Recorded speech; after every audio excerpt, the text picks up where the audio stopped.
오늘 본문의 말씀은 4장부터 이어지는 그 환상의 이야기가 계속해서 이어지고 있습니다. 요한이 보좌에 앉아 계신 성부 하나님과 그리고 성부 하나님을 찬송하는 24 장로들, 그리고 그 앞에 계신 어린 양이신 예수 그리스도를 바라보고 있는 것이죠. 요한이 그 광경을 바라보고 있는데, 오늘 본문 6장 1절의 말씀에 보니까 어린 양께서 보좌에 앉아 계신 하나님으로부터 이 문서, 7인으로 잠겨져 있는 마지막 때에 관한 이 문서를 받아 들고 있는 것을 보게 됩니다. 그리고 이 문서를 봉인하고 있는 인을 하나씩 하나씩 떼기를 시작을 하니까, 오늘 본문 1절부터 17절의 말씀에 보면 온 세상에 덮치게 되는 이 재앙들이 하나씩 하나씩 보이기를 시작을 하는 것입니다. 그러니까 오늘 본문의 말씀은 마지막 때에 일어날 일들에 대하여서, 그러나 첫 번째부터 네 번째 인까지의 내용들을 살펴보면 이것이 비단 마지막 때에 관한 이야기라기보다는 지금 이 시대에서도 일어나는 일들에 대해서 이야기를 함으로써 우리들은 점점 계속해서 마지막 날을 향하여서 가고 있다라는 것을 우리 가운데 보여주는 말씀입니다. 먼저 첫 번째 인이 떨어질 때 어떤 일들이 일어나냐면 6장 2절의 말씀인데요, 흰 말을 탄 사람이 나와서 싸움을 일으키는 것이죠. 그리고 이 사람이 싸움을 일으키는데 이기고 또 이겨나는 것, 이 장면이 상징하는 것은 국가 간의 전쟁을 의미하는 것입니다.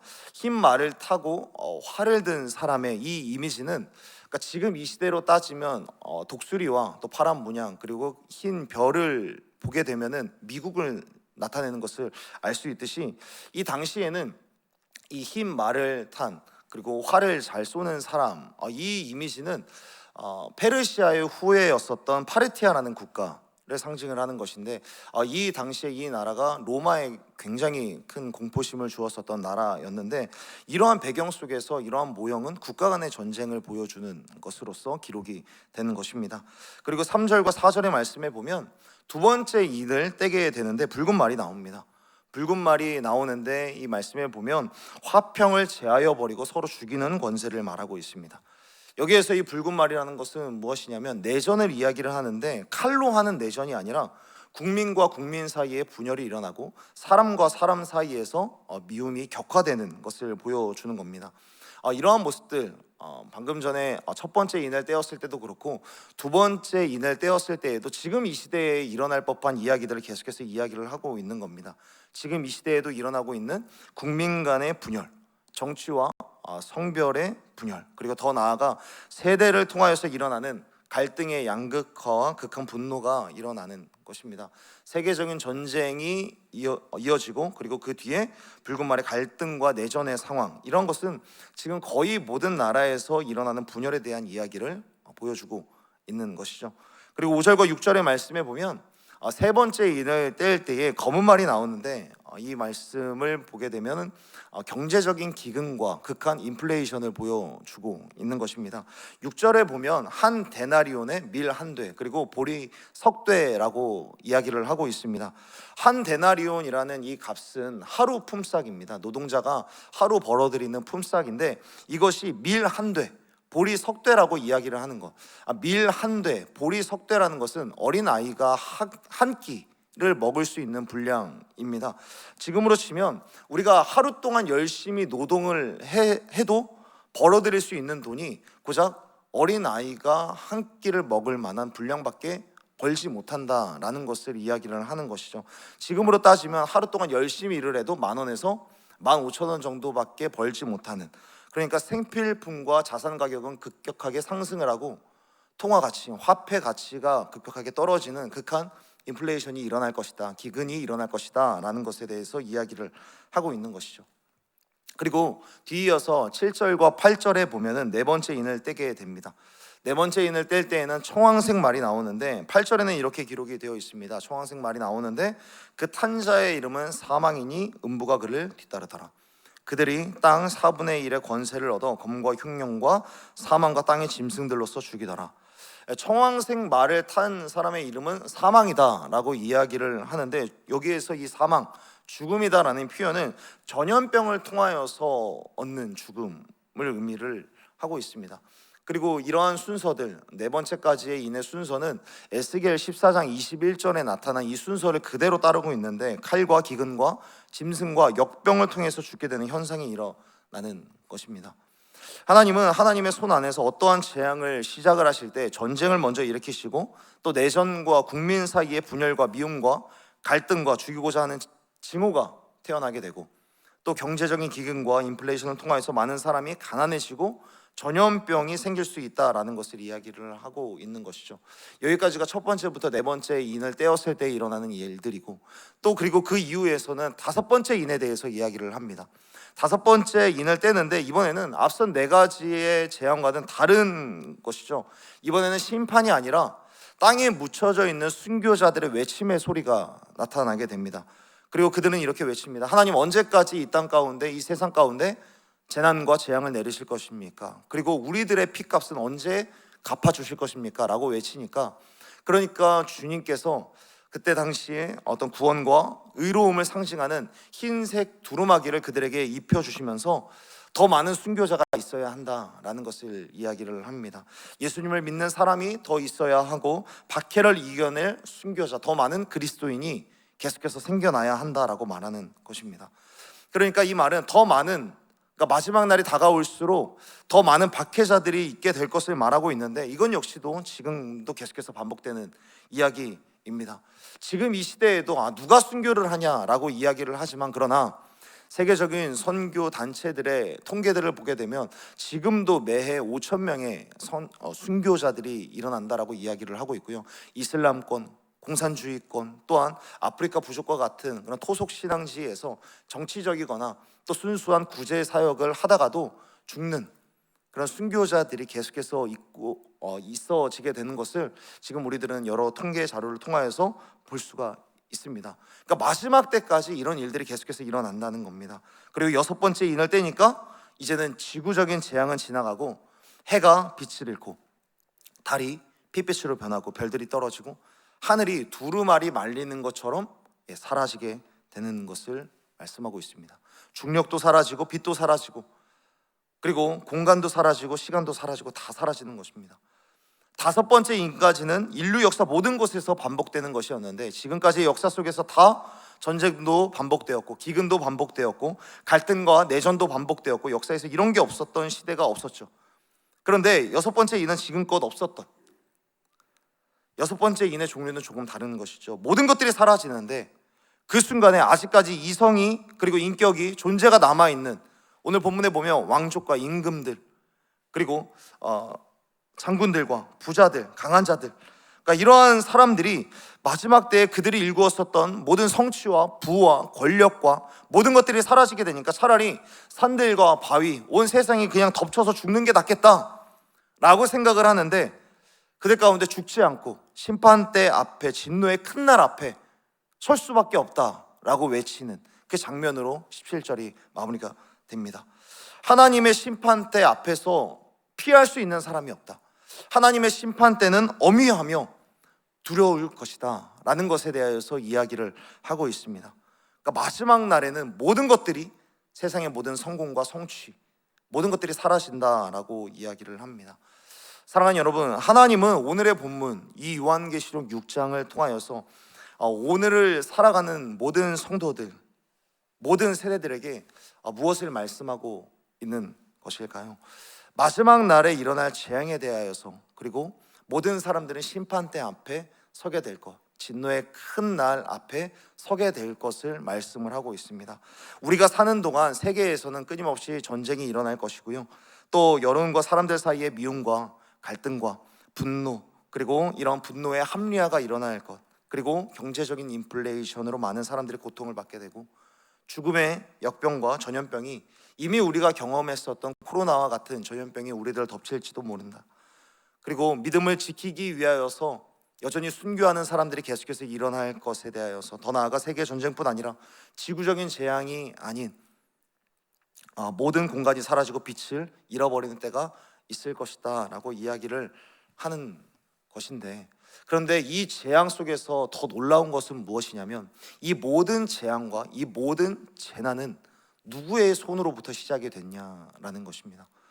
여러분, 이 모든 재난과 이 모든 재앙은 하나님의 손으로부터 시작이 되는 것입니다. 그러면 우리들은 이렇게 반문해 볼 수 있을 것 같습니다.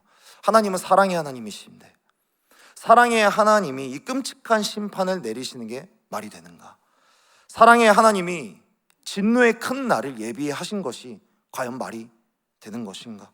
하나님은 왜 심판을 하시고 하나님은 왜 진노를 하시는가? 그렇게 온유하신 분이신데 하나님은 왜 진노를 하시는가? 여러분, 어떻게 생각을 하십니까? 여러분, 사랑에도 양보할 수 없는 마지노선이라는 것이 있다는 것을 우리들은 기억을 해야 합니다.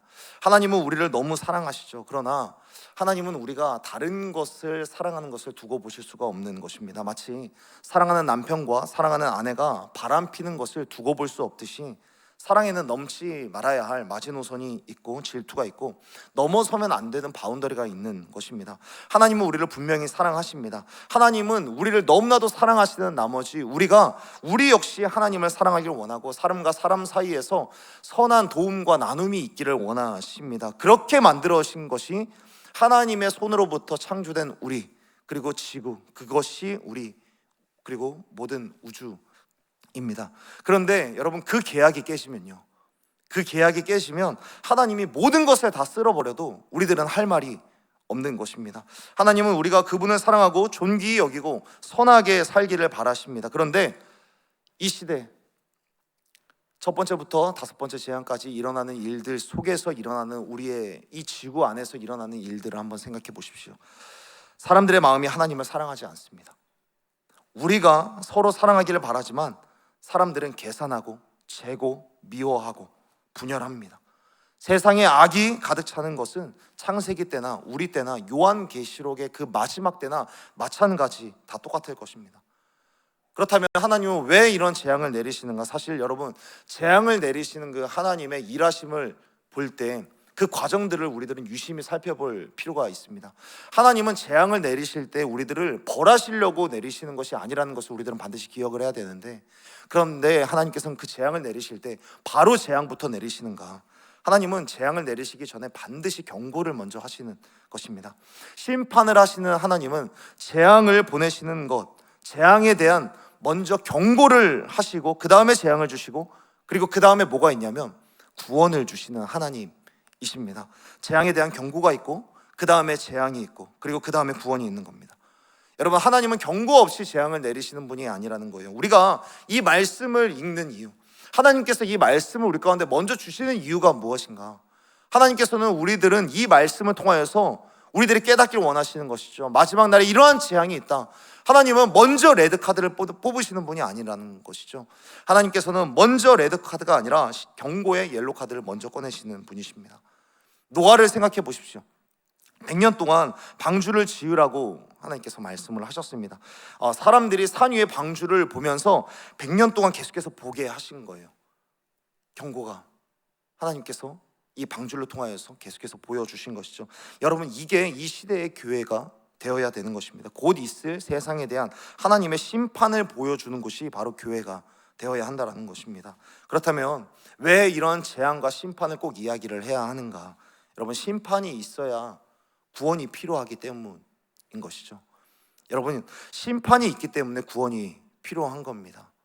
구원이 더욱더 값진 의미를 갖기 위해서는 심판이라는 것이 있어야 구원이 진짜 의미가 있는 것이죠. 여러분, 죄가 있기 때문에 회개가 필요한 것이고요, 회개가 있기 때문에 용서가 있고, 용서가 있기 때문에 구원이 있는 것입니다. 그렇기 때문에 죄를 가르치지 않고 심판을 가르치지 않고 진노를 가르치지 않는 기독교는 온통 거짓말일 수밖에 없는 것입니다. 오늘 본문과 이 요한계시록의 전체의 말씀을 통해서 확신할 수 있는 것은 딱 한 가지입니다. 재앙이 있을 것, 그리고 심판이 있을 것, 그리고 그때에 붙잡아야 되는 것은 무엇인가? 바로 심판 뒤에 있을 그 구원의 이름 예수 그리스도를 우리들이 붙잡아야 한다라는 것입니다. 여러분, 우리 시대에도 반드시 심판이 있습니다. 우리들은 모두가 다 죽습니다. 우리들은 죽음 이후에 다 하나님의 심판대 앞에 서게 됩니다. 그러나 그 모든 재앙 뒤에, 그 심판의 뒤에 우리들은 어디에 서야 하겠습니까? 간절히 바라기는 우리 모두가 우리의 인생이 끝나도 하나님의 품 안에 있게 되기를 예수님의 이름으로 축복합니다. 모든 사람들이 끝내 죽음의 문을 통과하고 나서 여기에 계신 저와 여러분들이 모두가 다 죽음의 문을 통과하고 나서 예수 그리스도의 품 안에서 영원한 천국 안에서 진짜 구원이 있었구나, 예수 그리스도의 그 어린 양의 왕국이 진짜 있었구나, 그 사실을 확인할 수 있게 되는 저와 여러분이 되기를 예수님의 이름으로 축복합니다. 그것을 확인할 뿐만 아니라 그곳에서 반드시 사랑하는 그 사람들을 만나게 되기를 예수님의 이름으로 축복합니다. 말씀을 정리해 보겠습니다. 인을 하나씩 뗄 때마다 요한에게 비춰진 것은 하나하나의 재앙이었습니다. 그러나 그 재앙을 우리에게 먼저 보여주시는 이유, 요한에게 보여주시고 그것을 말씀으로 기록함으로써 지금 이 시대에, 그리고 지금까지 오고 왔었던, 그리고 오고 오는 모든 세대들에게 이 말씀을 주시는 이유는 무엇인가? 심판이 있다는 사실을 보여주시는 것이죠. 그러나 심판이 있다는 사실과 우리에게 구원을 주시는 이 예수 그리스도를 더 붙잡아야 한다라는 그 경고의 메시지를 우리 가운데 계속해서 말씀해 주시는 겁니다. 우리는 이 속에서 두 가지의 선택지가 있습니다. 죽고 나면 있을 심판, 그 진노의 큰 날을 두려워 맞이하는 자가 될 것인가, 아니면 구원의 문으로 인도되어지는 그런 자가 될 것인가. 간절히 소원하기로는 심판 뒤에 있을 그 구원, 그 구원을 받는 사람으로서 그날까지 구원의 이름 예수 그리스도를 온전히 신뢰하고 붙잡으며 오늘 한 날도 마지막 날을 두려워하는 자가 아니라 설레는 마음으로, 기대하는 마음으로 나아가는 저와 여러분이 되기를 예수님의 이름으로 축복합니다. 종말의 때를 생각하면 할수록 재앙을 두려워하는 자가 아니라 재앙의 그 심판 뒤에 있을 구원, 구원의 이름 예수 그리스도를 더 굳게 붙잡고 살아가는 저와 여러분이 되기를 예수님의 이름으로 축복합니다. 더 나아가서 저와 여러분을 통하여서 여러분이 사랑하는 가족들과 아끼는 사람들과 또는 선교지에 수많은 사람들이 구원받는 역사가 저를 통하여서 또 여러분들을 통하여서 있게 되기를 예수님의 이름으로 축복합니다. 오늘의 말씀을 통하여서 심판을 확인했다면 심판이 있기 때문에 필요한 구원의 이름을 더욱더 붙잡고 그분의 이름을 찬송하고 또 경배하고 그분의 이름을 더욱더 신뢰하며 마지막 날로 끊임없이 그 마지막 날을 준비해 나아가는 저와 여러분이 되기를 예수님의 이름으로 축복합니다. 기도하겠습니다.